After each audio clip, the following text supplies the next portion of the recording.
ուշադիր լսիր վերջին անգամ բացատրումը։ Ստորոգյալը դա նախադասության այն անդամն է, որը պատասխանում է ինչ անել, ինչ լինել հարցերին։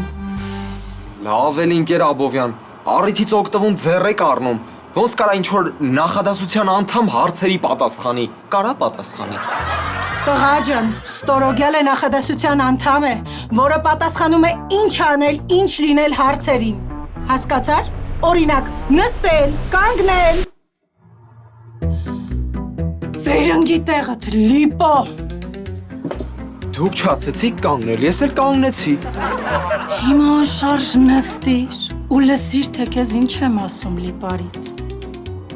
Նստել, պարկել, կանգնել, գոռալ, վազել։ Սրանք բոլորը նախադասության մեջ գործողություն ցույց տվող բառեր են, որոնք դառնում են ստորոգյալ։ Հասկացար։